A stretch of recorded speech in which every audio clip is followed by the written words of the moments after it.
Masaya naging ganado, hindi naabot tenga sa araw na di pinlano. Doon ka nakilala at inakala sa buhay ko'y ikaw na ang babaeng bukod tangi at sa'king nakahandang tanggapin ng lahat. Kahit na alam ko na hindi akong lalaki na inaasam mo, kasi wala kong bagay na kayang ibigay. Ang kaya ko lang gawin, ikaw ay mailagay. Ang kaligtasan, lunasan, punasan mga luha. Ang tagal na natin, kaya paano mo nakuha na iwanan ako at ipagpalit pa? Kaya ngayon umasa ka na di nababalik sa isang katulad mong walang alam kundi manakit. Hindi ko susulatin to kung hindi masakit ang ginawa mo. Iniwan mo ng ganon na lang, at kung babalik ka pa, pasensyahan wag na lang.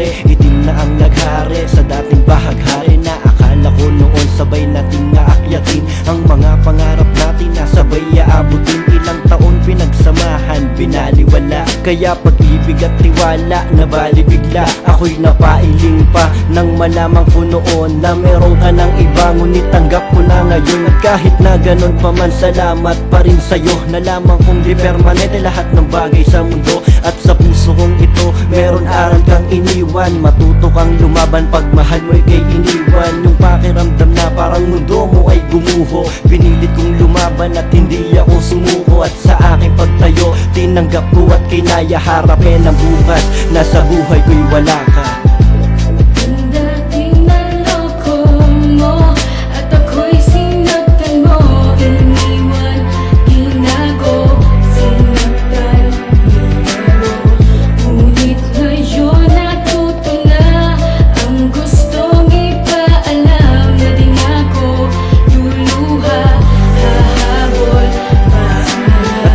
Akalain sa'kin kaya mong gawin na ako ay talikdan, kaya kinaya ko na rin nakalimutan ka. At kahit na anong gawin ay di ko matatanggi, sa puso may kirot pa din sa tuwing naaalala ko ang ating mga nakaraan. Pero mas pinili ko na palayain ka na lang, kasi paulit-ulit lang nakakasawa ng ganto. Mas mabuti na ito kaysa masaktan lang ako. Di kita pipigilan kung siya na ang gusto mo, at lalong di kita pipilitin na piliin mo ako. Masakit man na isipin to, wala akong magagawa. Di mo na pwedeng silipin ang tiwalang nawala. Unti-unting pumapatak habang ako'y papalayo. Ang ginawa mo sa'kin sana'y di na to gawin sa'yo. Yan lang ang aking hiling, kapalit ng iyong kalayaan. At sana sarili mo ay wag mong pababayaan.